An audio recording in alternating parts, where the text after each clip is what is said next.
The cold came first. Not sudden, not violent, but patient. The kind of cold that settled into the bones of Michigan's Upper Peninsula and refused to leave. It erased edges, softened sound, turned the world into something distant and unreal. Snow fell in thick curtains across Lake Superior's frozen shoreline, piling against fences and trees and structures long forgotten by the living. Garrett Ashford stood at the window of his cabin, watching the storm build. He was 39 years old, though the mirror argued otherwise. The gray threading through his close-cropped hair had spread faster this past year, especially at the temples. His beard, kept military short out of habit, showed more silver than brown now. He was still broad through the shoulders, still carried himself with the economy of movement that came from 8 years as a Navy SEAL, but the weight had dropped off him. 83 kilograms on a frame built for 90. Hannah would have noticed. She always noticed. But Hannah had been gone 6 months. The cabin was small, clean, organized with a precision that spoke of discipline rather than comfort. Boots lined up exactly parallel to the door. Firewood stacked in perfect rows.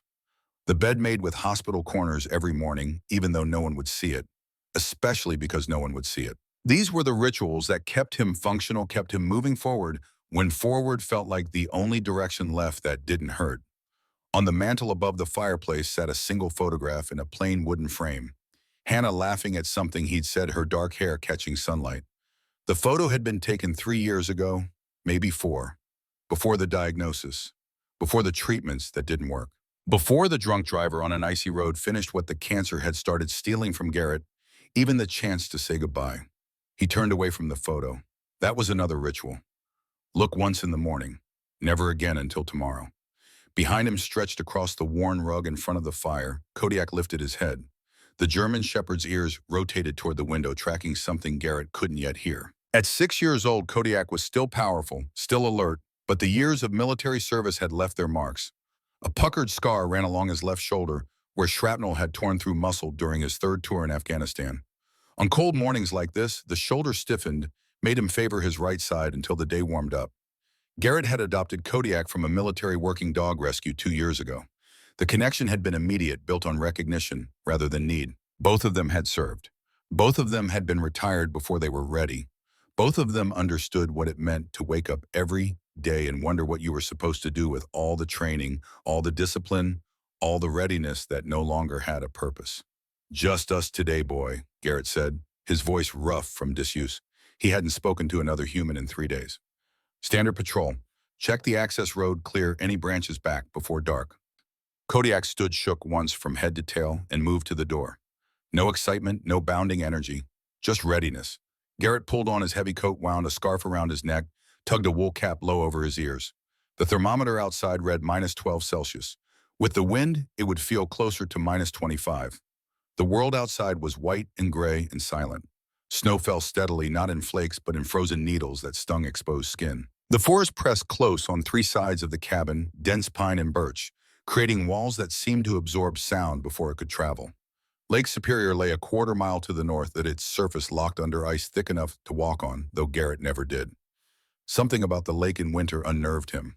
All that frozen power, all that weight pressing down on deep water that never stopped moving beneath. They set out along the tree line, Garrett's boots crunching through snow that had already covered this morning's earlier tracks. Kodiak ranged ahead, never more than 20 feet away, his black and tan coat stark against the white. His movement was efficient, economical. No wasted energy. Every few minutes, he would pause, test the wind catalog sense Garrett would never detect. This was their routine, had been for 2 years. A patrol that served no tactical purpose, protected no perimeter, accomplished nothing except filling the hours between dawn and dusk. Garrett told himself it was practical. Someone needed to check the access road. Someone needed to clear fallen branches before they blocked the path. But the truth was simpler and harder to admit. Walking kept him sane. Routine kept him functional. And Kodiak's presence kept him from feeling completely alone in a world that had taken everyone who mattered. The forest was different in winter. Quieter but not peaceful. The silence had weight to it, texture. Garrett could hear his own breathing, the creak of his coat, the faint whistle of wind through bare branches. In summer, this place hummed with life. Birds, insects, the rustle of small animals moving through underbrush. But winter stripped all that away, left only the essential sounds. Survival sounds. They were a mile from the cabin when Kodiak stopped. Not a gradual halt, but sudden. Complete, his head came up, ears forward, every muscle in his body going rigid. Garrett felt his own body respond before his mind caught up, hand dropping to his hip, where a sidearm would have been if he were still on deployment. The gesture was automatic muscle memory from years of training. But there was no weapon, just cold air and falling snow, and a dog whose instincts had never been wrong. "What is it?" Garrett asked, voice barely above a whisper. "Old habits." When Kodiak went alert like this, you went quiet. You listened. The dog didn't look back. His nostrils flared, pulling in scent. His tail had dropped, not in fear, but in focus. A low sound vibrated in his chest, something between a whine and a warning. It was a sound Garrett had heard before in places where the air smelled like brass and blood and burning plastic. It meant danger. It meant something was wrong. The scent reached Garrett seconds later. Faint, carried unevenly through the storm. Not blood, not exactly, but distress. The cold metallic edge that living things gave off when they were dying. His spine straightened, his breathing slowed. The world narrowed to this moment, this information, this decision. Kodiak turned west, took one step, then another. Then he broke into a run. Garrett followed without hesitation. Boots pounding through deepening snow lungs, burning as wind cut across his face. Kodiak was moving with purpose now, the stiffness in his shoulder forgotten. He knew where he was going. How Garrett couldn't say.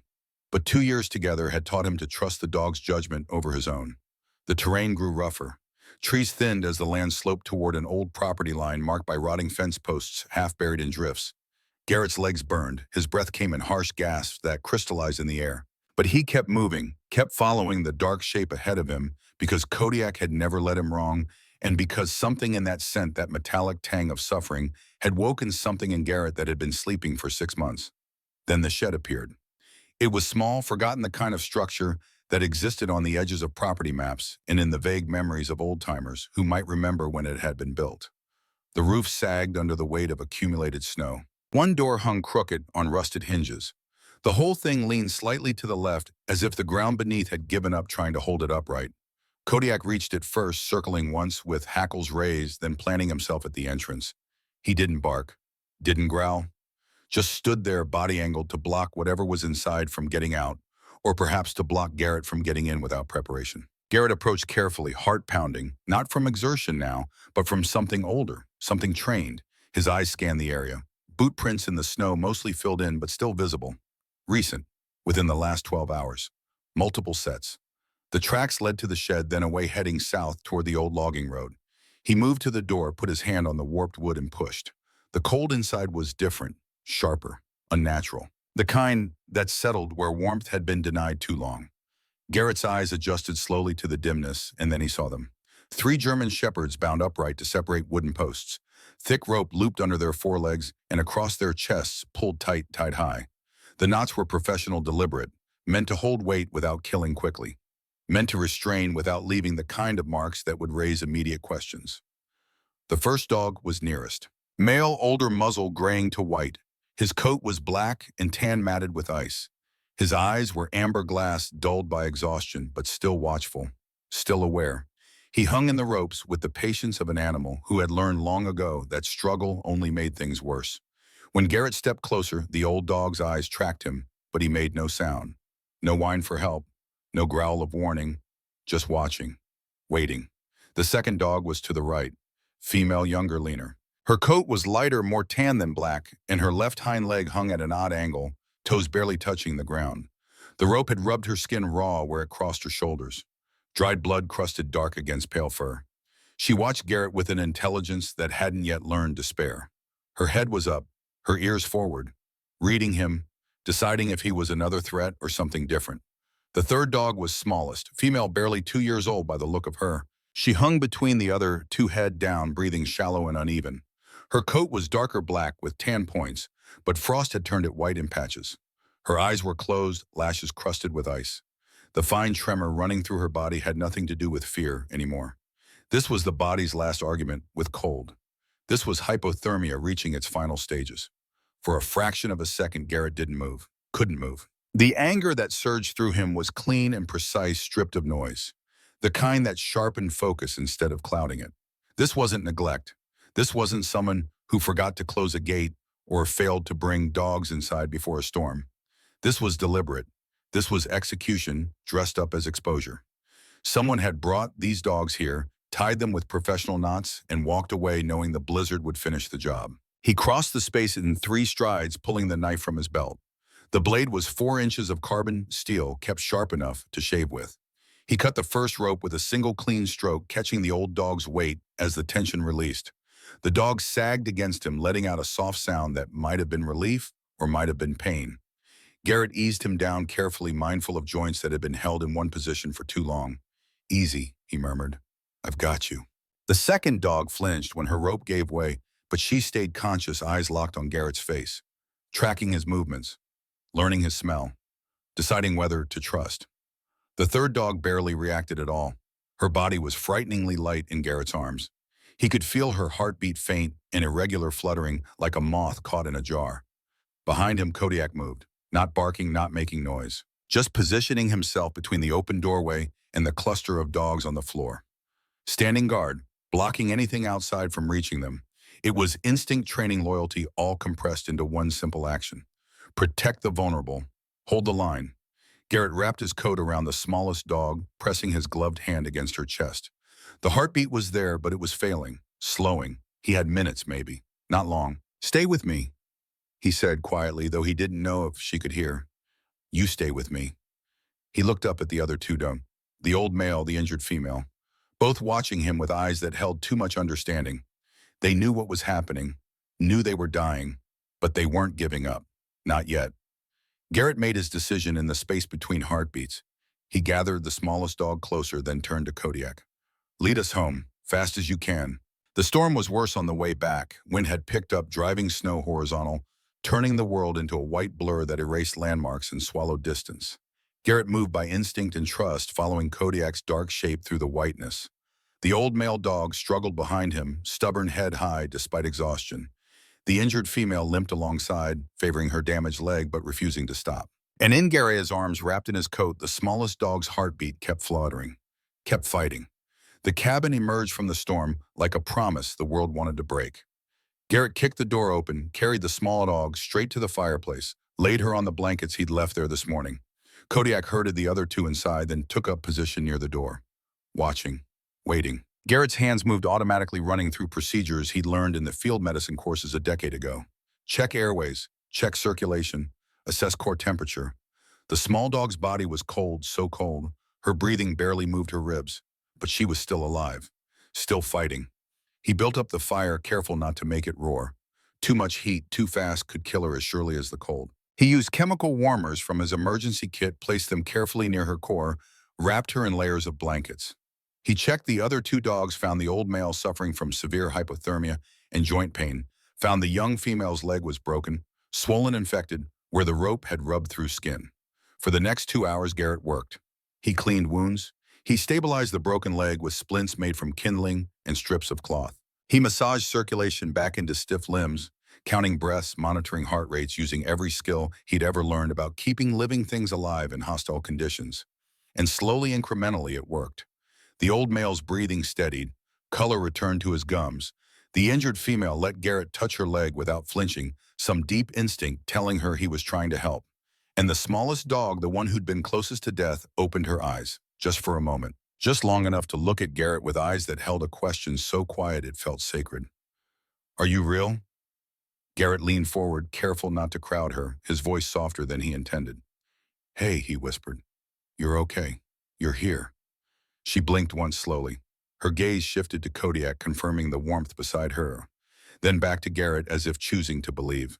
Something in Garrett's chest loosened, just a thread, just enough to let air back in. He sat back on his heels, hands shaking with exhaustion, and something else, something he'd kept locked away for 6 months. The storm kept hammering the walls outside, indifferent and relentless. But inside the cabin, something had shifted. 4 dogs breathing, 4 hearts beating, a stranger's presence filling the space that had been empty for so long. Kodiak settled beside the smallest dog, his flank pressed against her ribs, his head angled so his breath warmed the thin fur at her neck. The posture was calm but vigilant, a sentry who refused to sleep because the night didn't deserve trust. Garrett looked at them, all of them, the old soldier, the injured guardian, the fighter who'd come back from the edge. and Kodiak the veteran who'd chosen to stand watch over strangers because it was the right thing to do. And for the first time in 6 months, Garrett felt something other than grief. He felt purpose, responsibility, the weight of living things depending on him not to fail. He stood, went to the window, looked out at the storm. Somewhere out there, someone had done this, had tied 3 dogs to posts in an abandoned shed and walked away, had chosen cruelty with the same cold calculation a soldier might choose tactics. The rope had been professional grade, the knots practiced, the timing deliberate. This wasn't random violence, this was planned. Garrett's jaw tightened, his hands curled into fists. The anger was still there, still clean, still sharp. But now it had direction. He turned back to the dogs. "We're not done," he said, not loud enough for the wind, loud enough for the moment. "Whoever did this thinks you're disposable. They're wrong." The old male lifted his head a fraction. The injured female's ears twitched forward. The smallest dog's eyes opened again, holding Garrett's gaze for 3 full seconds before closing. And Kodiak stretched beside her like a living wall of warmth met Garrett's eyes with perfect understanding. Outside, the storm continued. Inside, the fire burned steady. And Garrett Ashford, 39 years old, former Navy SEAL widower survivor, made a decision that would change everything. These dogs were staying, all of them. Not until they healed, not until he found them homes, just staying because walking away was no longer possible. Because turning his back on something vulnerable had stopped being an option the moment he cut those ropes. Because somewhere in the space between Hannah's death and this frozen moment, Garrett had learned that surviving wasn't the same as living, and living required caring even when caring invited loss. He pulled a chair close to the fire and sat down. The dogs rested. Kodiak kept watch. And Garrett stayed awake through the night, listening to 4 sets of breathing, feeling the cabin grow warm, understanding with absolute clarity that this was the moment his life started moving forward again, instead of just continuing. Dawn came slowly reluctant, washing the world in pale gray light that made the snow glow. The storm had passed. The air was still. Garrett stood stiffly, joints protesting, hours in the chair, and looked at the dogs. All 4 were sleeping now. Real sleep, not the exhausted semi-consciousness of hypothermia. The old male's chest rose and fell in steady rhythm. The injured female had curled protectively around her damaged leg, but her face was relaxed. The smallest dog lay tucked against Kodiak's side, her breathing finally even and strong. Garrett moved quietly to the kitchen, started coffee, made himself eat, because he needed fuel for what came next. He couldn't keep doing this alone. These dogs needed professional care. The injured female needed x-rays, possibly surgery. The smallest dog needed monitoring for complications. And Garrett needed answers. He pulled out his phone, stared at it for a long moment, then dialed a number he hadn't called in months. It rang 3 times before a woman's voice answered. "Whitmore Veterinary, this is Evelyn." "Dr. Whitmore," Garrett said, his voice rough from the long night. "It's Garrett Ashford. I need your help." There was a pause. Evelyn Whitmore was 68 years old, had been practicing veterinary medicine in the Upper Peninsula for 40 years, and had a reputation for 2 things: exceptional skill and zero tolerance for wasted time. "Garrett," she said finally, "I haven't heard from you since you adopted Kodiak. What's wrong?" "I found 3 German shepherds," Garrett said, "tied up in an abandoned shed, left to die in the storm. They're alive, but they need help. Can you come?" Another pause. Shorter this time. "Give me your address. I'll be there in 30 minutes. Garrett gave her directions and hung up. He looked at the dogs again, at Kodiak, who was awake now, watching him with those dark, intelligent eyes, at the 3 strangers who'd survived a night that should have killed them. "Help's coming," Garrett said. To them, to himself, to the empty cabin that was empty no longer. He went to the window and looked out at the forest. The snow was pristine, untouched, except for the tracks he and Kodiak had made last night. Somewhere out there was the shed, and somewhere beyond that was whoever had done this. Garrett's hands tightened on the window frame. He wasn't a detective, wasn't a cop, wasn't even active duty anymore. He was just a man trying to survive grief in a cabin too quiet and days too long. But he had been a SEAL, had been trained to track, to hunt, to find answers when answers were buried deep. And whoever had tied these dogs, whoever had walked away and left them to freeze, had made one critical mistake. They'd left them alive long enough for Kodiak to find them. And that meant there was a trail. Evidence. Answers. Garrett turned from the window as headlights cut through the morning gray. Dr. Evelyn Whitmore's truck pulled up to the cabin, tires crunching in fresh snow. She climbed out, tall and straight-backed, despite her years, silver hair pulled into a practical bun medical bag already in hand. Garrett opened the door before she could knock. Evelyn stopped, took in his appearance, the exhaustion, the tension, the way his eyes kept flicking back toward the fireplace. She didn't ask if he was okay. She just nodded once and stepped inside. "Show me," she said, and Garrett did. "Doctor." Evelyn Whitmore moved through Garrett's cabin with the efficiency of someone who had spent 40 years responding to emergencies. She knelt beside the smallest dog first, her weathered hands gentle as they palpated ribs, checked gum color, listened to heart and lungs through a stethoscope that had seen decades of service. "Body temperature is still low," she said, her voice calm and clinical. 36.8 Celsius. She's not out of danger yet. She looked up at Garrett. "But you did everything right. The slow warming, the chemical heat packs. If you'd brought her to a fire too hot, too fast, you would have killed her." Garrett nodded. He'd learned that in field medicine training. Hypothermia victims needed controlled rewarming. Rush it, and their heart would stop. Evelyn moved to the injured female next. "This is Willow," Garrett found himself saying, though he hadn't planned to name them. The word just came out. Evelyn glanced at him, but said nothing, turning her attention to the dog's swollen leg. "Fractured tibia," she said after a careful examination. "At least 2 weeks old, maybe 3. It tried to heal on its own, but the bone set crooked. She'll need surgery to reset it properly." She paused, fingers tracing the raw wounds where rope had cut through fur and skin. "These abrasions are infected. She needs antibiotics, strong ones." The old male was last. "Colonel," Garrett said, and this time Evelyn did look at him, one eyebrow raised slightly. "You're keeping them," she said. Not a question. "Yes," Evelyn returned to her examination. "Severe hypothermia, arthritis in both hips and the left shoulder. Malnutrition, he's 9, maybe 10 years old." She sat back on her heels. "He's been a working dog. You can see it in how he holds himself. Even exhausted, even after what he's been through, he's still trying to be on duty." Garrett saw it. The way Colonel's eyes tracked every movement. The way his head stayed up, despite the pain it must have cost him. This dog had been trained, had been someone's partner, had served, and someone had tied him to a post and left him to freeze. "The smallest one," Garrett said. "Does she have a name?" "You tell me," Evelyn replied, packing away her stethoscope. "You're the one naming them." Garrett looked at the small dog still curled against Kodiak's warmth. She'd opened her eyes twice now. Twice she'd looked at him and chosen to keep fighting. "Ember," he said quietly. Evelyn stood, brushed dog hair from her knees.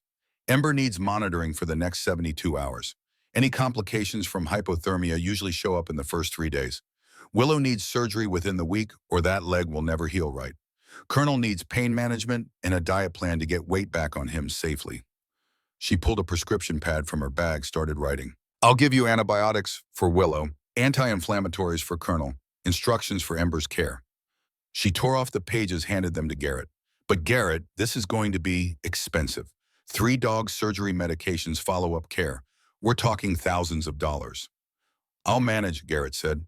Evelyn studied him. She was a tall woman, had to be close to 5'10", and she had the kind of presence that came from decades of making life and death decisions. Her gray-green eyes missed very little. "You live alone," she said. "Work part-time doing forest maintenance. This cabin is rented, not owned. You drive a 15-year-old truck." She paused. "I'm not judging your choices, Garrett. I'm asking if you've thought this through." "I have." "Have you?" Evelyn's voice was gentle but firm. "Or are you just trying to save something because you couldn't save Hannah?"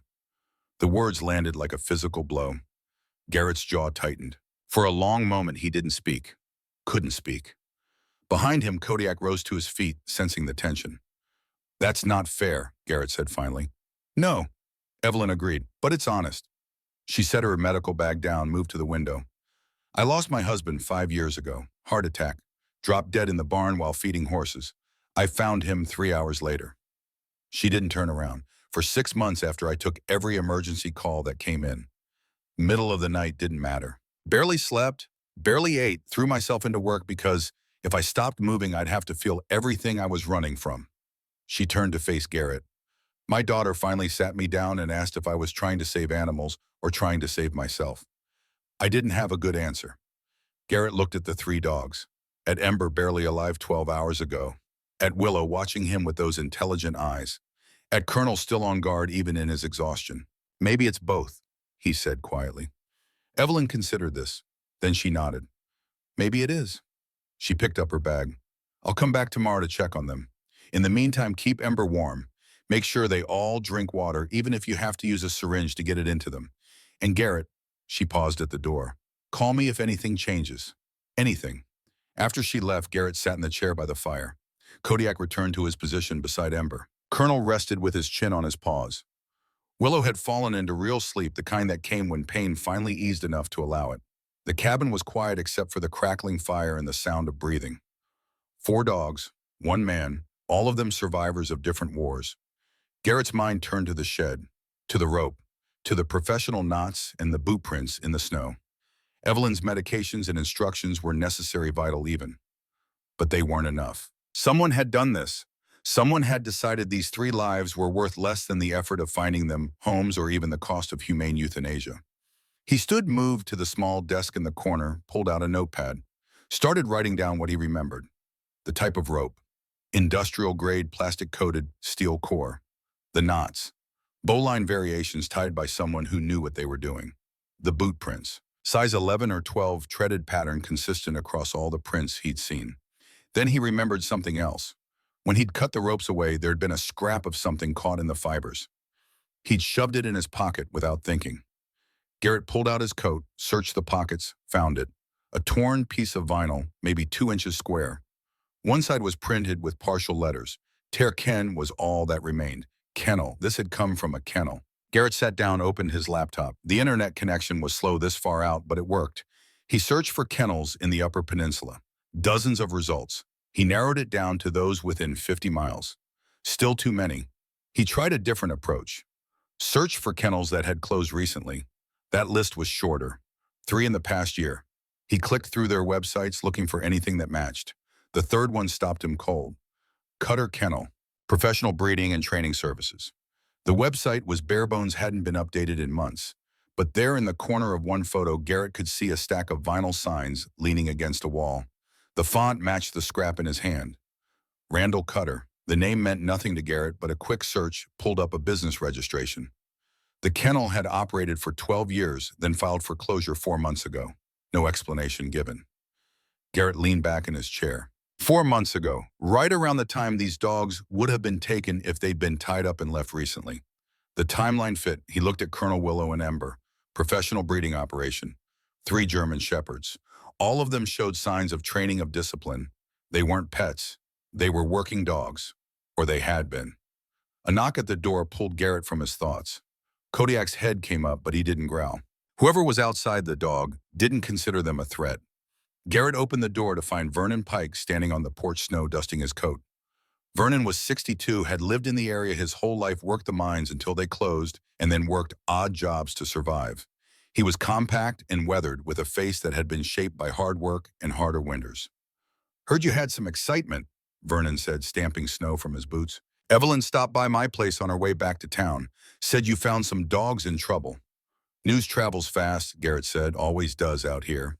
Vernon peered past Garrett into the cabin. Mind if I come in? Got something you should know. Garrett stepped aside. Vernon entered, nodded respectfully toward the dogs, then turned to Garrett with an expression that was part concern, part anger. That kennel you're probably already looking into, Vernon said without preamble. Cutter's place. It wasn't what he claimed it was.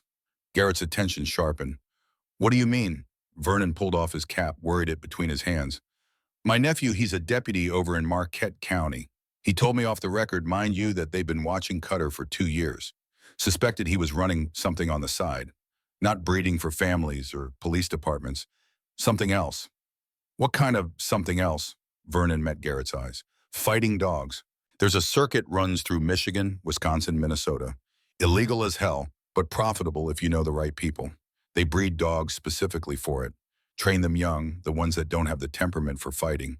He trailed off, looking at Colonel Willow and Ember. Their liabilities. Evidence. Easier to make them disappear. The anger that had been simmering in Garrett's chest since he found the dogs ignited into something hotter, sharper. Your nephew knows this and Cutter's still free. Knowing and proving are different things, Vernon said. They need evidence, witnesses, a case that'll hold up in court. Right now, all they have is suspicion and rumors. He paused. But if those dogs came from Cutter's operation, if they've got microchips or registration papers, that's evidence. That's a thread they can pull. Garrett turned to look at the ding. Evelyn didn't mention checking for chips. She wouldn't have. Not on the first emergency visit, but it's standard procedure for any vet visit. Vernon put his cap back on. I'm heading into town tomorrow. I can swing by Evelyn's office, ask her to check. Quiet like, no need to spook anyone until we know what we're dealing with. Cutter will know they're missing, Garrett said. If he left them to die, he'll want to confirm they're dead. Probably already did, Vernon replied. Storm passed. He could have driven out there this morning, seen the shed was empty. Question is, does he know you have them?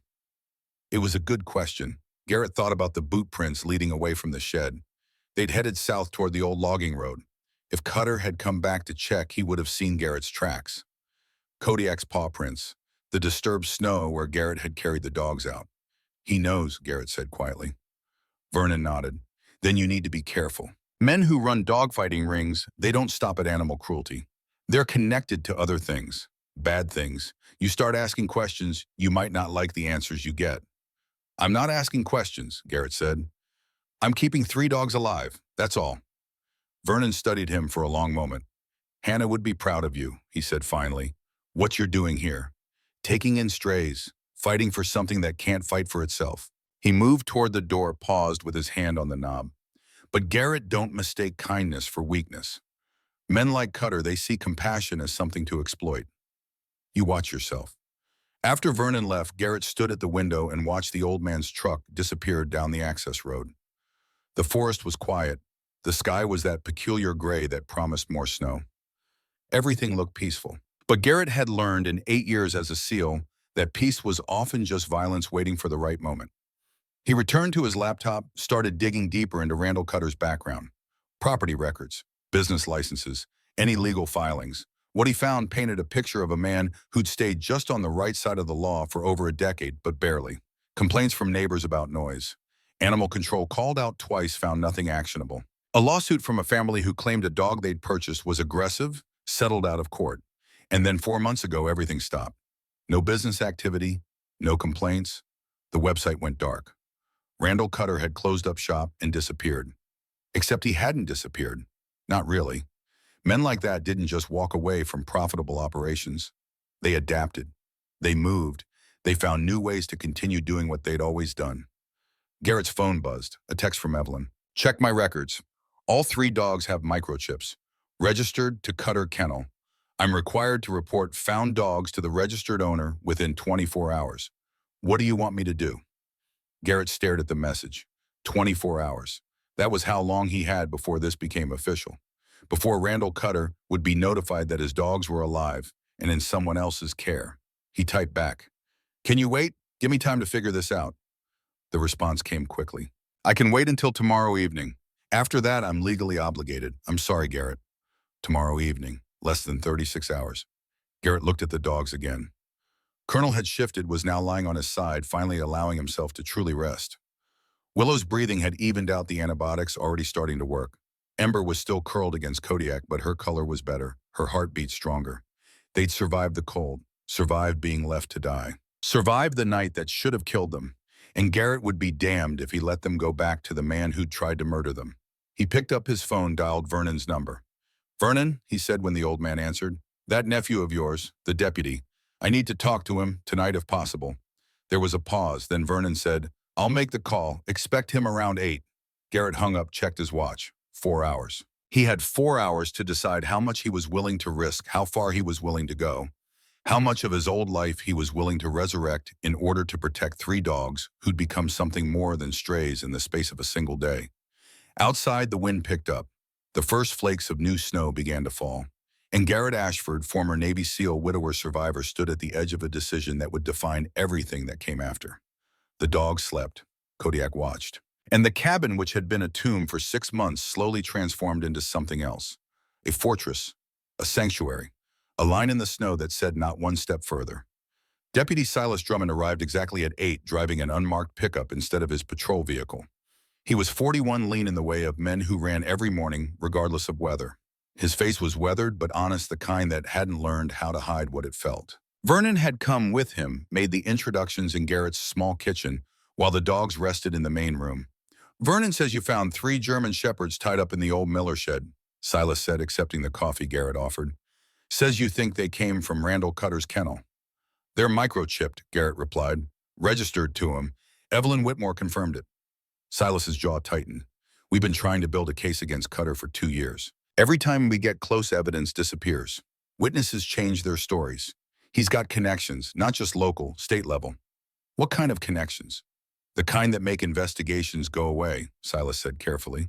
There are 4 officers across 3 counties who we suspect take money to look the other way. Maybe more. Cutter's operation isn't just dogfighting, it's trafficking. Moving dogs across state lines for fights, for breeding, for God knows what else. But without hard evidence, without witnesses willing to testify, we've got nothing. Garrett felt something cold settle in his chest. These 3 dogs, they're evidence. They could be, Silas agreed, but the moment Evelyn reports them, found Cutter can claim them. He's the registered owner. The law's on his side unless we can prove abuse. And proving abuse means vet records, photographs, testimony. It means time we don't have. How much time do we have? Silas exchanged a look with Vernon. If Evelyn reports tomorrow evening like she's required to, Cutter will know by morning. He'll file a claim, show up with paperwork, and unless you can prove he's an unfit owner, a judge will order you to return them. He tied them up and left them to freeze to death, Garrett said, voice hard. How is that not proof? It is, Silas said, but we have to prove it. We need witnesses who saw him do it. Security footage. Something concrete. Right now, all we have is 3 dogs found in a shed. Cutter can claim they escaped, claim someone else took them, claim anything, and without evidence to contradict him, the law assumes ownership. Garrett's hands curled into fists. So what do we do? Vernon leaned forward. We buy time. Find evidence before Evelyn has to make that report. Where? Garrett demanded. Cutter's place has been shut down for 4 months. The building's still there, Silas said quietly. Empty, supposedly.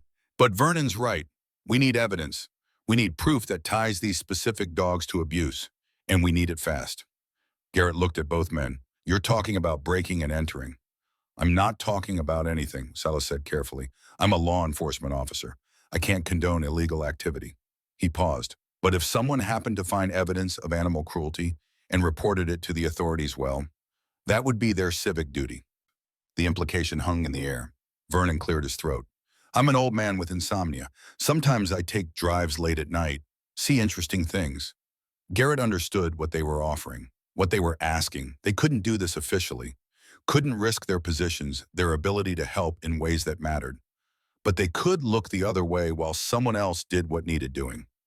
Where's Cutter's kennel? Garrett asked. Silas pulled out a phone, showed Garrett a map. 43 miles north, off Route 41 past the old quarry. Buildings set back from the road. No neighbors within 2 miles.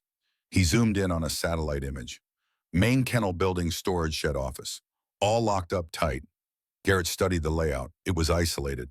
Defensible if someone wanted to keep people out. But isolation worked both ways. I need tonight, Garrett said, to think about this. Silas nodded, stood.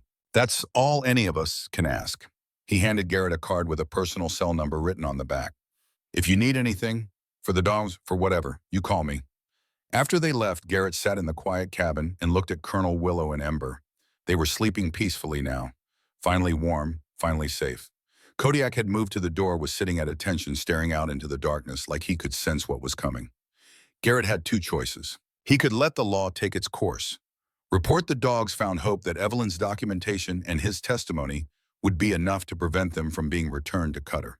Hope that the system worked, or he could take matters into his own hands. Could do what he'd been trained to do for 8 years. Infiltrate, gather intelligence, find evidence that would destroy Randall Cutter's ability to ever hurt another animal. It wasn't a difficult choice, not really. Garrett had stopped believing the system worked the day a drunk driver walked away from the accident that killed Hannah with nothing more than a suspended license. Had stopped trusting that doing things the right way guaranteed the right outcome. Sometimes justice required more than faith in broken systems. Sometimes it required action. He looked at his watch, 9:30. He looked at the mucks, at Kodiak still on watch, at the 3 lives he'd pulled back from death. Then he stood, went to the closet and pulled out a duffel bag he hadn't opened in 2 years. Inside were the tools of his old life. Night vision goggles, lockpicks, a tactical flashlight, climbing rope, a Glock 19 he'd kept despite knowing he probably shouldn't.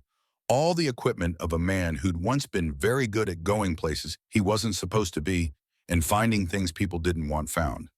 Garrett checked the Glock. It was clean, well-maintained. He'd kept it that way out of habit, even though he hadn't fired it since leaving the service. The weight of it in his hand felt familiar. Dangerous, like picking up a language he'd tried to forget but never quite could. He looked at Kodiak. "You think I'm making a mistake?" Kodiak tilted his head, considering. Then he stood, walked over, and sat directly in front of Garrett, waiting. "Yeah," Garrett said quietly. "That's what I thought." He began to prepare. Garrett left the cabin at midnight. The sky was clear for the first time in days, stars scattered across black like broken glass. The temperature had dropped to -18 Celsius, cold enough to make breathing painful, cold enough to keep most people indoors where warmth and sense lived. But Garrett had operated in colder. Afghanistan in winter. Mountain passes where the wind cut through gear that was supposed to be rated for Arctic conditions. He knew how to move in the cold, how to use it. Cold kept people complacent, made them trust their locks and alarms, because who would be crazy enough to be outside in weather like this? Someone with a reason. Someone with nothing left to lose. He'd left Kodiak at the cabin with strict instructions to guard the other dogs. The old military command still worked. Guard, stay, protect. Kodiak had understood, had taken up position between the three sleeping dogs and the door. Vigilant, unwavering. Garrett drove his 15-year-old pickup north on Route 41, headlights cutting through darkness, heater barely keeping the cab warm. He passed through the small town of Michigan without stopping, continued north into country that grew wilder with every mile. Fewer houses, fewer lights, just forest and frozen lakes and the occasional deer standing at the roadside, eyes reflecting red in the headlights. 40 minutes later, he found the turnoff. An unmarked dirt road, snow-covered but still passable. He killed his headlights, let the truck roll forward using moonlight to navigate. A quarter mile in, he stopped, pulled off into the trees, and parked where the truck would be invisible from the road. Then he geared up.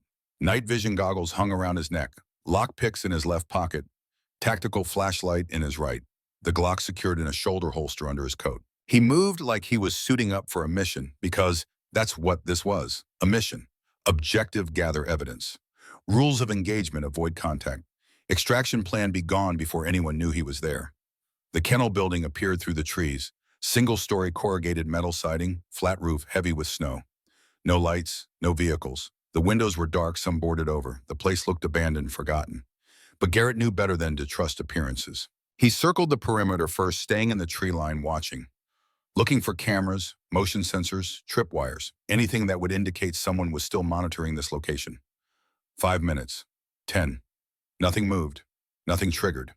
He approached from the north side where shadows were deepest. The main door was secured with a heavy padlock, industrial grade. Garrett pulled out his picks. This was a skill that degraded without practice, but muscle memory ran deep. 30 seconds. The lock clicked open. He eased the door inward. The hinges didn't creak. Someone had maintained them even after the place officially closed.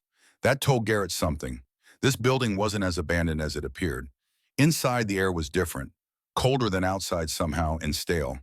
The smell hit him immediately. Dogs, fear, urine and feces, and something else. Blood, old and dried, but never quite cleaned away. His night vision goggles turned the darkness into shades of green. Empty kennels lined both walls. 20 of them. All the gates stood open, hanging crooked on damaged hinges. Garrett moved deeper into the building. The kennels themselves told stories. Gouges in the metal where dogs had tried to dig or bite their way out. Dark stains on the concrete floors. One kennel had scratch marks that went 3 feet up the back wall. Deep furrows that spoke of panic of animals desperate to escape. This wasn't a breeding facility. This was a prison. He found the office at the far end. The door was locked, but it was a residential deadbolt, easier than the padlock outside. 20 seconds and he was in. The office was small, cluttered.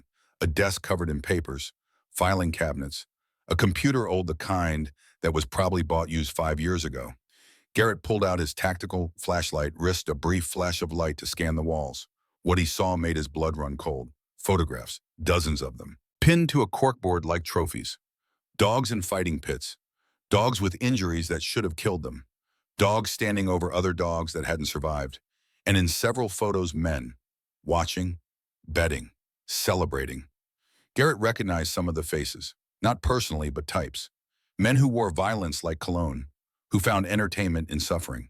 The kind of men he'd spent 8 years hunting in different countries under different circumstances. He used his phone to photograph everything. The board, the desk. He opened drawers, found ledgers, dates, names, Amounts of money that made this more than a hobby. This was a business. Hundreds of thousands of dollars changing hands over fights that lasted minutes and left animals dead or destroyed. One name appeared repeatedly in the margins. Not Cutter's. Someone else. Lieutenant Hollis, followed by phone numbers that changed every few entries. Garrett photographed those too. A lieutenant. Law enforcement. Exactly what Silas had warned him about. He was photographing the last page when he heard it. A sound outside, distant but unmistakable. A vehicle approaching. Garrett froze. His mind ran through options with the speed of training and experience. Hide. Fight. Run.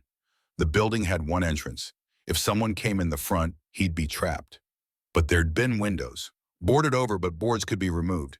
He moved fast, back through the kennel area to the nearest window. The boards were secured with screws, not nails. He pulled out the multi-tool from his pocket, started backing out screws. Outside, the vehicle got closer. Headlights swept across the building's exterior. 4 screws. The board came loose.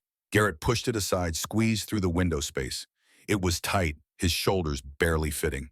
He dropped to the snow outside just as he heard the front door open. Voices. 2 men. One of them was angry. Garrett pressed himself against the building's wall below the window line and listened. "I'm telling you, I checked this morning. The shed was empty. All 3 of them gone." That voice was rough, irritated. Probably Cutter. "Then someone found them." The second voice was calmer, colder. "Question is who and whether they'll connect them to you. Nobody knows about this place. I shut down clean. All the records destroyed. Except the microchips," the second voice said. "You registered them to the kennel. If someone scans those chips and reports them found, it creates a paper trail." Garrett heard footsteps inside, moving through the building, getting closer to where he'd been standing moments ago. "I'm not going down for 3 failed fighters," Cutter said. "They were liabilities. Couldn't fight, couldn't breed, no good to anyone. Leaving them in that storm was the cleanest solution." "Except they didn't die," the second voice pointed out. "And now they're evidence. If they end up in the wrong hands, if someone starts asking questions, this whole operation gets exposed. So what do you suggest? Find out who has them. Quietly, then make the problem disappear. All of it. The D's, the person who found them. Clean." Garrett's jaw tightened. They were talking about murder. Casual as discussing the weather. "I've got contacts at Animal Control," Cutter said. "And that vet Whitmore, she's required to report found dogs. Give it 24 hours. We'll know where they are.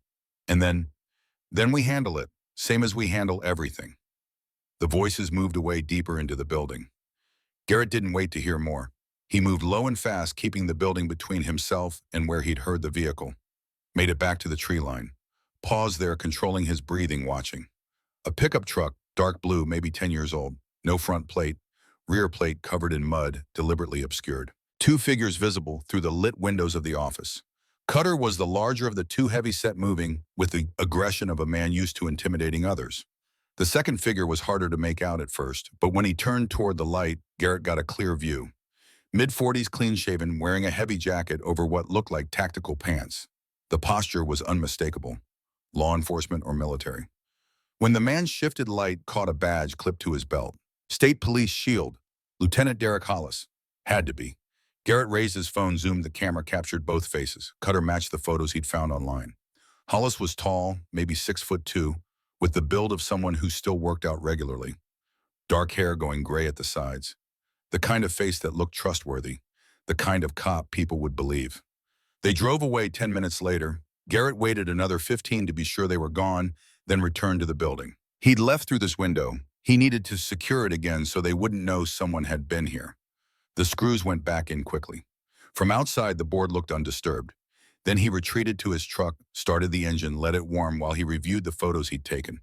The evidence was damning. Photographs of fights, ledgers showing money laundering, names of people involved, and now recorded audio on his phone of Cutter and Hollis discussing murder. This wasn't just about 3 dogs anymore. This was a criminal conspiracy that crossed state lines and involved law enforcement corruption. This was bigger than Garrett, bigger than what one man could handle alone.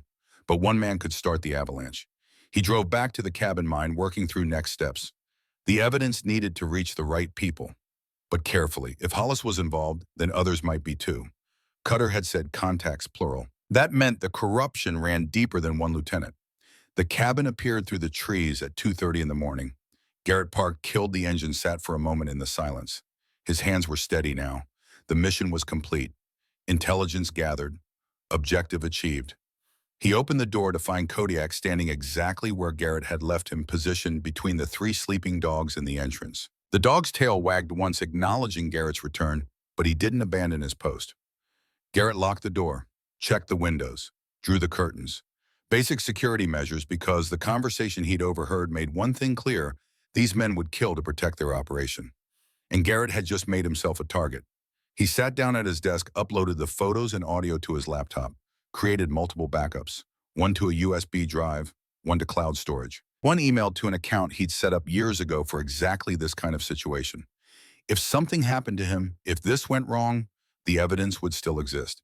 Then he called Silas Drummond's personal number. It rang 6 times before a groggy voice answered. "This better be important," Silas said. "It is. I need to see you. Now, and you need to come alone." There was a pause. Garrett could almost hear Silas waking up, fully processing the tone in Garrett's voice. "Where? My cabin. Don't use your patrol vehicle. Don't tell anyone where you're going." "And Silas," Garrett paused, "I found something bigger than dogfighting. I'll be there in 40 minutes. Silas arrived at 3:15, driving Vernon's old pickup. He came inside, accepted coffee, and sat at Garrett's desk while Garrett showed him everything. The photographs, the ledgers, the names, the audio recording. Silas's face grew harder with each piece of evidence. When the audio played, Hollis's voice discussing murder, his jaw clenched so tight Garrett could hear teeth grinding.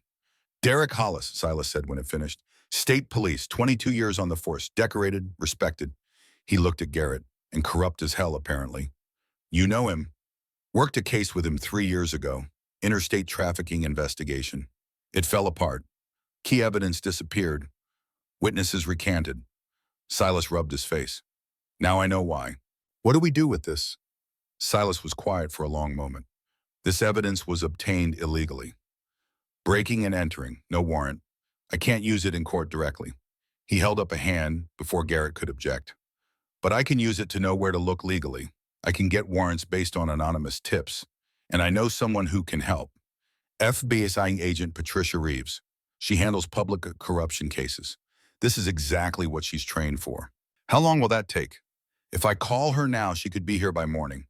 Federal warrants move faster than local ones, especially for corruption involving law enforcement." "We don't have much time," Garrett said. "Evelyn has to report the dogs by tomorrow evening. Once she does, Cutter will know exactly where they are. Then we move fast." Silas pulled out his phone. "I'm calling Patricia now. We get federal involvement, we get warrants, we move before Cutter has a chance to act." He paused. "Garrett, what you did tonight, I can't officially condone it. But off the record, you may have just broken open a case that's been killing us for years." After Silas left to make calls from his truck, where the conversation would be secure, Garrett sat with the dogs. Colonel had shifted in his sleep, was now lying on his side, finally allowing himself deep rest. Willow's breathing was even and strong. Ember was curled against Kodiak, her small body rising and falling in peaceful rhythm. They had no idea what was coming. No idea that their survival had triggered a chain of events that would either save them or destroy everyone involved in trying to protect them. Garrett's phone buzzed at 6 in the morning. Unknown number. He stared at it for 3 rings before answering. "Mr. Ashford," a man's voice. Calm, professional. "My name is Randall Cutter. I believe you have something that belongs to me." Garrett's pulse stayed steady. Training kicked in. Never let them hear fear. "I don't know what you're talking about. 3 German shepherds, registered to my kennel. Dr. Whitmore was kind enough to inform me they'd been found. She gave me your name and address." So Evelyn had been pressured, maybe threatened. She'd held off as long as she could, but someone had forced her hand. "I found 3 dogs abandoned in a storm," Garrett said carefully. "If they're yours, you can file a claim through proper channels." "I'd prefer to handle this privately," Cutter said. "Those dogs are valuable breeding stock. I'm willing to compensate you for your trouble. Say $5,000 cash for your time and the veterinary bills. $5,000 to buy silence, to make the problem disappear. They're not for sale. Everything's for sale, Mr. Ashford. It's just a matter of price. $10,000 then. Final offer. Not these dogs." There was a pause. When Cutter spoke again, his voice had lost its professional veneer. "Then you're making a mistake. Those dogs are mine legally. I have documentation, registration papers, Breeding certificates. I will get them back. The only question is whether you cooperate and make some money or whether this becomes unpleasant. Is that a threat? It's a reality check. You're a civilian. You live alone in the middle of nowhere. You have no legal standing to keep my property. I'll be at your cabin tomorrow at noon. I'll bring the documentation and the cash. You hand over the ducks, take the money, and we all walk away. Or you refuse and I bring law enforcement. Your choice. The line went dead. Garrett set down the phone. His hands were steady, his breathing calm. 8 years as a SEAL had prepared him for moments like this, when pressure mounted, when threats became real, when you had to decide who you were and what you were willing to fight for. He looked at Colonel lying near the fire, at Willow sleeping with her injured leg carefully positioned, at Ember curled against Kodiak's warmth, at the 4 dogs who had survived against impossible odds because one man and one dog had refused to walk away. Tomorrow at noon, Randall Cutter would arrive. He would bring threats and money and paperwork and the confidence of a man who'd never faced real resistance. But he was making assumptions. He assumed Garrett was just a grieving widower living in isolation. He didn't know about the evidence, didn't know about Silas and Patricia Reeves, didn't know that his midnight conversation at the kennel had been overheard and recorded. Cutter thought this was about property and legal technicalities. He was wrong. Garrett's phone rang again. Silas. Patricia's flying in from Detroit. She'll be here by 10. She's bringing 2 other agents and a federal warrant for Hollis based on the financial records you photographed. We're also getting a warrant for Cutter's property. Cutter called me, Garrett said. He's coming here tomorrow at noon, demanding the dogs back. Silas was quiet for a moment. Then we need to be there first. Patricia wants to meet with you this morning. Go over the evidence. Plan the approach. Can you be at the sheriff's office by 9? I'll be there. Well, Garrett, Silas's voice was serious. Bring the dogs, all of them. We keep them with us somewhere Cutter can't get to them. This goes sideways. I don't want them anywhere near your cabin. After hanging up, Garrett began preparing. He couldn't bring the dogs in his truck. Ember was still weak. Willow couldn't walk well on her injured leg. They needed transport care security. He called Vernon. I need your help, Garrett said when the old man answered. Can you take 4 dogs to the sheriff's office in Marquette? Keep them safe while I deal with something. The 3 you rescued plus Kodiak. Yes. Vernon didn't hesitate. I'll be there in 20 minutes. Garrett spent those 20 minutes getting the dogs ready. He'd bought a large crate the day before, had lined it with blankets. Colonel walked in on his own trusting. Willow limped in beside him. Ember needed to be carried, and Garrett lifted her gently, felt her small body trembling, not from fear now, but from the effort of healing. Kodiak refused to get in the crate. He sat at Garrett's feet, staring up at him with those dark, intelligent eyes. You need to go with them, Garrett said. Keep them safe. Kodiak didn't move. That's an order. Guard them. Protect. The dog's ears went back. He understood the command, but he also understood something else. That Garrett was preparing for a fight. That sending them away meant danger was coming. Vernon's truck pulled up. The old man climbed out, took one look at the scene and nodded. Kodiak doesn't want to leave you, Vernon observed. He needs to protect the others. Vernon knelt down, looked Kodiak in the eye. Your job is to keep them alive, soldier. That's the mission. You understand? Kodiak tilted his head, considering. Then he walked to the crate, looked back at Garrett once, and climbed inside. He positioned himself between the 3 other dogs and the crate door, ready to defend them from anything that threatened. Garrett felt something tighten in his chest. Take care of them. I will, Vernon said. You take care of yourself.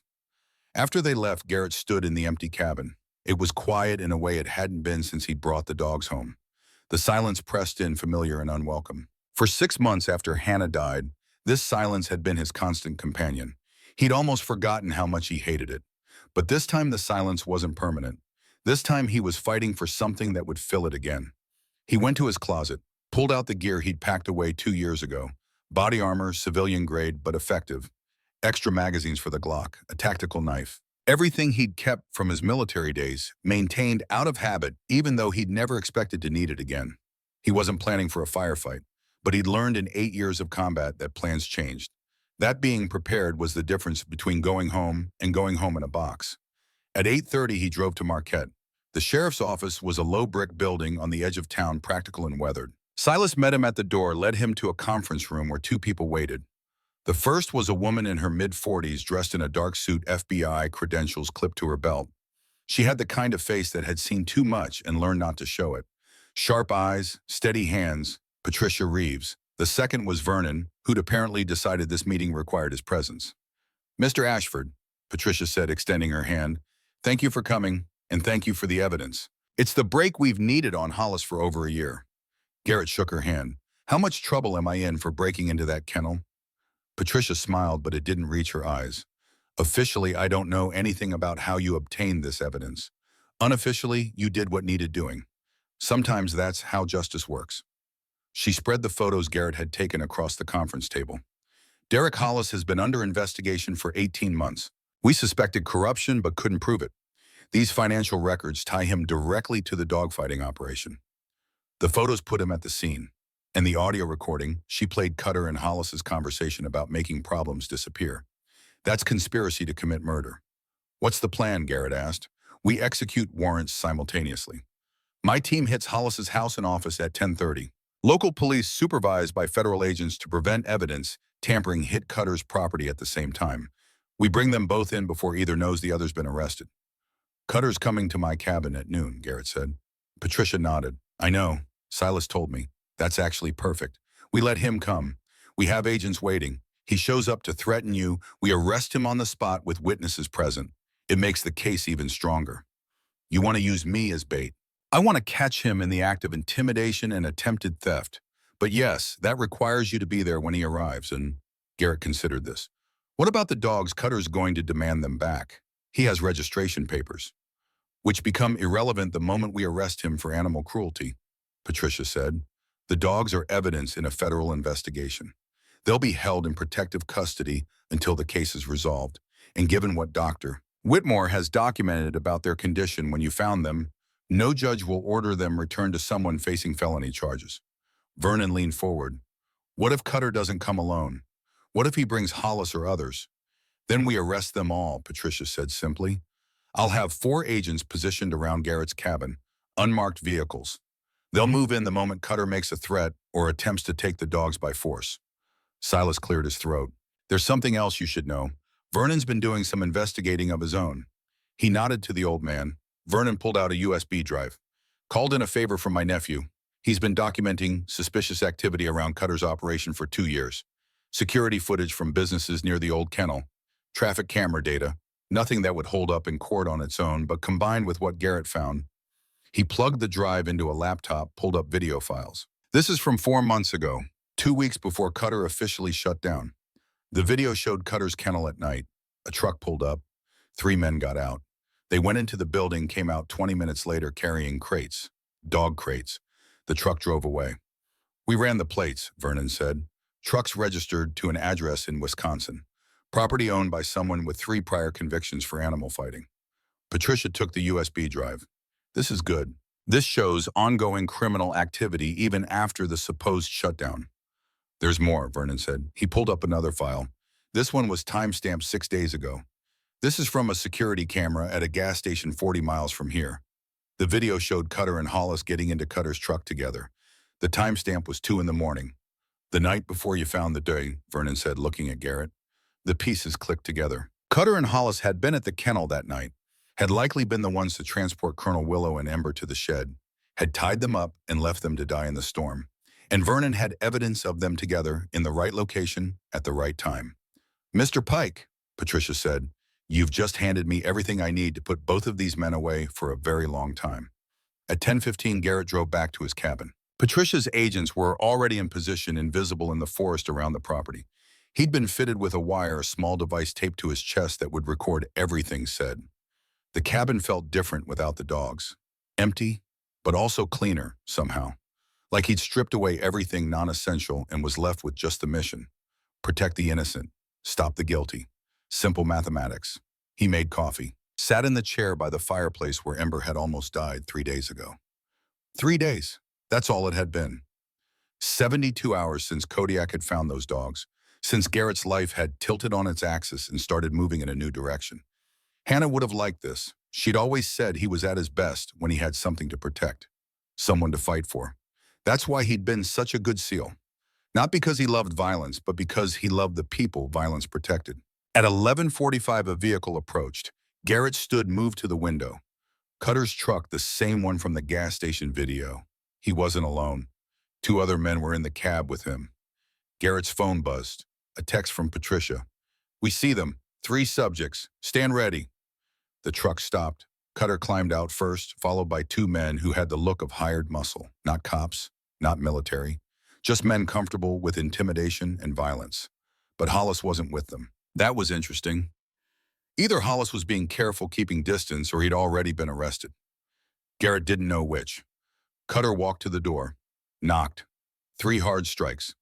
Garrett opened it, positioned himself in the doorway so they couldn't push past easily. "Mr. Ashford," Cutter said, smiling like they were old friends. "Right on time. I appreciate punctuality." "What do you want?" Cutter's smile faded. "I want my property, the 3 dogs you took from my shed." "I didn't take them from your shed. I found them tied up and left to die. There's a difference." "Legally, there's no difference. They're registered to me. That makes them mine." Cutter pulled out a folder, offered it to Garrett. "Registration papers, breeding certificates, all legal and documented. Now I'm offering you $10,000 for your trouble. That's more than fair." Garrett didn't take the folder. "They're not for sale, and you're not getting them back." One of the men behind Cutter took a step forward. Garrett's training assessed the threat automatically. 6'1", 220, moving like someone who'd done bouncer work. Dangerous in a bar fight. Not dangerous to someone with Garrett's background. Cutter held up a hand, stopping the man. "Mr. Ashford, I'm trying to be reasonable, but my patience has limits. Those dogs are valuable breeding stock. I've invested years in their training and development.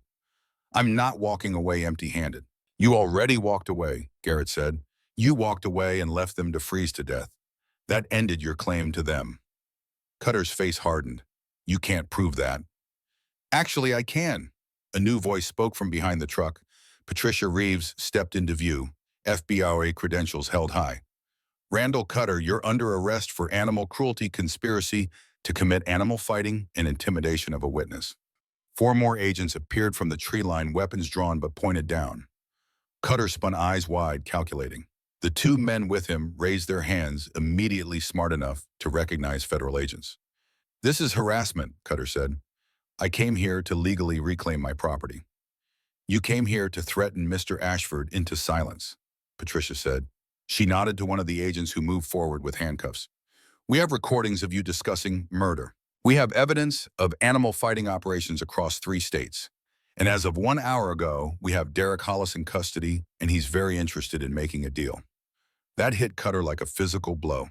His face went white. "Hollis wouldn't. He already did." Patricia lied smoothly. Garrett recognized the tactic. Psychological warfare.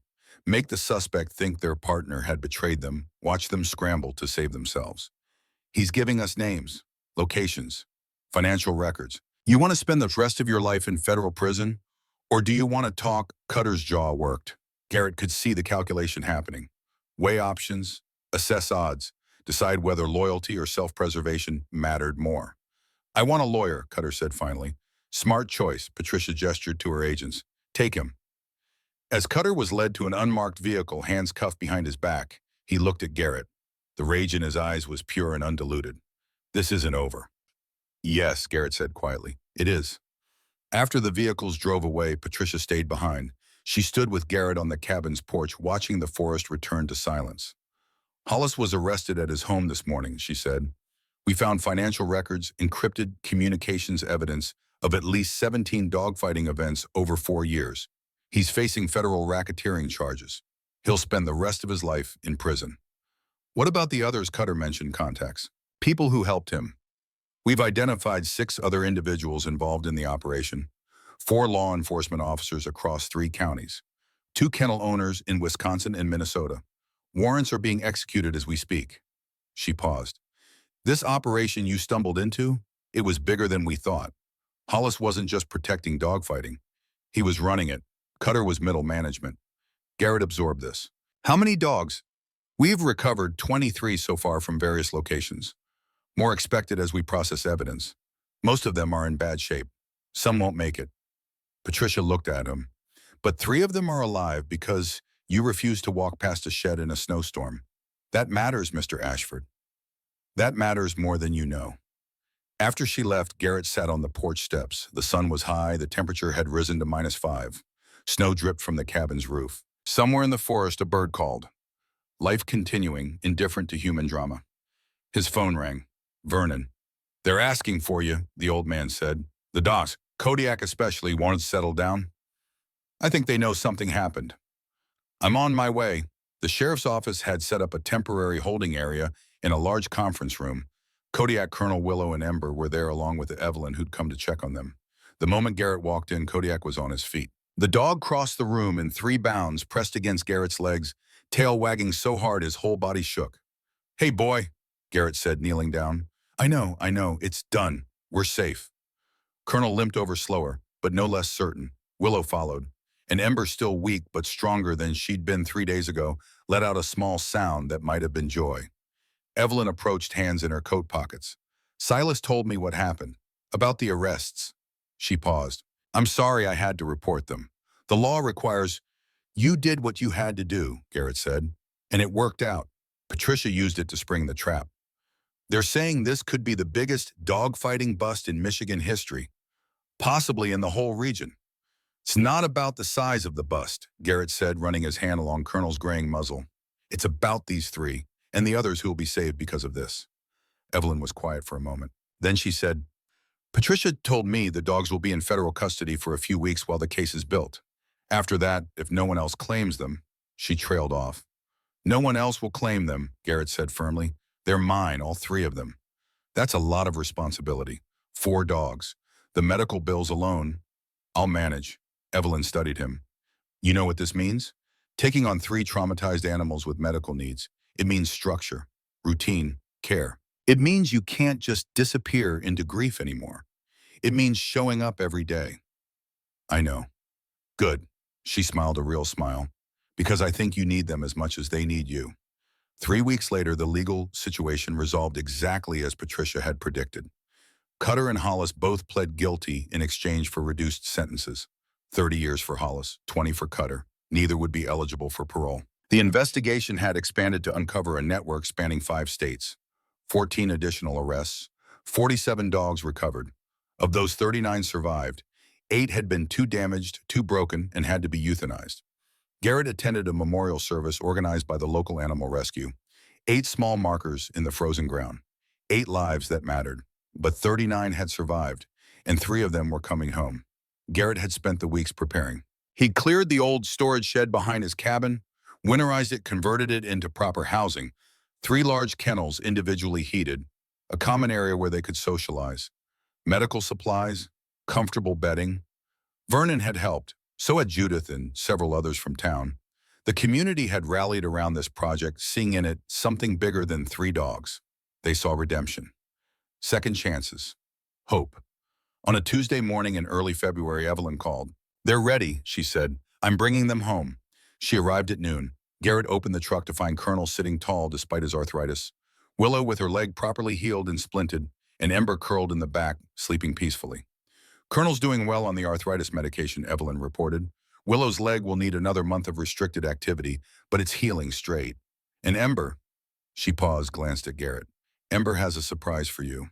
"What kind of surprise? Come see." In Evelyn's clinic, Ember lay on a padded table. She looked healthier than Garrett had ever seen her.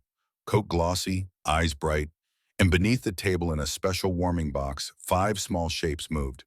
"She gave birth 3 days ago," Evelyn said quietly. 5 healthy puppies, all German shepherds, all strong. Garrett stared. "I didn't know she was pregnant." "Neither did I until the ultrasound 2 weeks ago." "She was already pregnant when Cutter tied her up."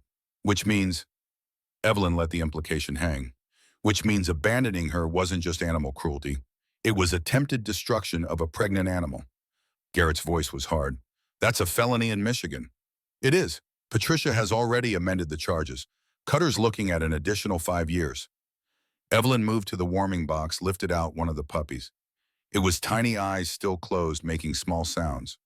4 males, 1 female, all accounted for and healthy. "What do you want to do with them?"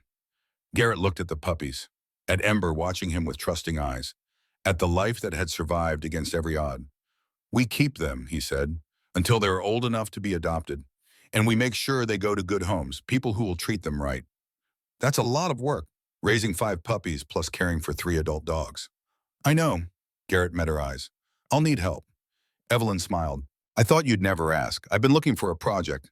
Something meaningful. I think this qualifies. Over the following months, the cabin transformed. The shed became Second Watch Haven, named for the military tradition of the late-night guard shift. When everyone else slept, someone stayed awake, watching, protecting, making sure nothing slipped through the darkness unnoticed. More dogs came. Word spread that Garrett Ashford took in animals no one else wanted, the ones too old, too damaged, too expensive to fix. He took them all. Not because he was wealthy, not because he had unlimited resources, but because he couldn't stop seeing Colonel and Willow and Ember tied to those posts. Vernon helped build additional housing. Judith organized fundraisers. Evelyn provided medical care at cost. The community that had been peripheral to Garrett's life became central to it. And slowly, the silence that had haunted the cabin since Hannah's death was filled with sounds of life. Barking, playing, the patter of paws on wood floors. The sounds that meant something needed him, depended on him, would die without him. 6 months after that day in the snow, Garrett stood in the common area of Second Watch Haven. It was early morning. The sun was just breaking over Lake Superior, painting the ice gold and orange.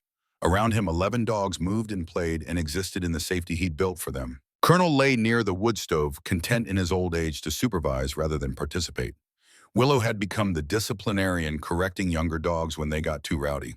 Ember's puppies, now 4 months old and nearly full-grown, tumbled over each other in a pile of energy and enthusiasm. 4 had been adopted to carefully vetted homes. The 5th, a male with Ember's eyes and Colonel's bearing, had stayed. Garrett had named him Legacy. And Kodiak, now 7 years old, sat at Garrett's side as he always had, watching, protecting, ready. Evelyn arrived with coffee and pastries from the bakery in town. She'd taken to stopping by every morning, checking on the days, discussing cases, planning expansions. She'd moved into a small house, 2 miles from Garrett's cabin, close enough to help but far enough to maintain independence.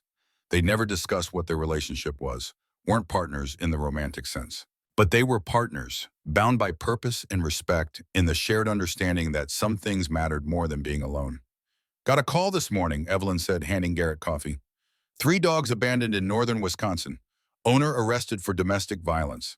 Dogs are at a shelter that's overcrowded. They're looking for placement. Garrett sipped his coffee, looked at the 11 dogs currently in his care. Calculated space, resources, time. The logical answer was no. He was at capacity, but logic had nothing to do with it. What kind of dogs, he asked. Mixed breeds, 2 adults, 1 puppy. The adults have some behavioral issues from the abuse. Shelter says they're difficult to place, which meant they'd be euthanized if no one took them. Garrett looked at Kodiak. The dog met his gaze, tilted his head, waiting for the decision he knew was already made. Tell them we'll take them, Garrett said. All 3, Evelyn smiled. I already did. They're being transported tomorrow. From inside the cabin, Garrett's radio crackled. He'd set it up to monitor emergency frequencies out of habit. A voice came through, crisp and urgent. All units, domestic disturbance in progress 4782, County Road M. Multiple dogs on property. Possible neglect situation requesting animal control. Backup. Garrett's hand moved to the radio before he consciously decided to act. Old instincts. When someone called for help, you answered. He looked at Evelyn. She was already moving, grabbing her medical bag. Kodiak, Garrett said. The dog stood immediately. Load up. They drove out together, Garrett and Evelyn and Kodiak, toward another emergency, another call for help, another chance to stand between the vulnerable and the void. Behind them, Second Watch Haven stood solid in the morning light. 11 dogs safe inside. More coming tomorrow. A mission that had no end date, no clear objective except to keep going, keep fighting, keep answering when the call came. As they drove, Evelyn said, You ever think about what Hannah would say about all this? Garrett was quiet for a moment. Then he said, She'd say, I finally figured out what I was supposed to do after the uniform came off. And what's that? Keep serving, just in a different way. The truck hit the main road, turned north toward the address crackling over the radio. Behind them, the sun climbed higher, burning off the morning mist. Ahead, someone needed help, someone vulnerable, someone who couldn't save themselves. And Garrett Ashford, 39 years old, former Navy SEAL widower survivor, was on his way. Because this was the mission now, not clearing buildings or extracting hostages, but rescuing the forgotten, protecting the disposable, proving that every life mattered, even the ones society had written off. Kodiak sat in the passenger seat, nose pressed to the window, ears forward. Ready, always ready. The radio crackled again. More details. More urgency. Garrett's hands tightened on the wheel. His heart beat steady and strong. And for the first time since Hannah died, he felt completely, absolutely certain of where he was supposed to be. The watch continued. The mission endured. And in a cabin by a frozen lake, 11 dogs slept peacefully, knowing that someone stood guard. Someone who wouldn't walk away. Someone who'd learned the hardest lesson of all. That saving others was how you saved yourself. That serving never stopped. That love in all its forms was worth fighting for. The truck disappeared around a bend. The sun climbed higher, and somewhere ahead, 3 more dogs waited for rescue, not knowing that help was already on the way, not knowing that they'd been found, not knowing that they were finally safe.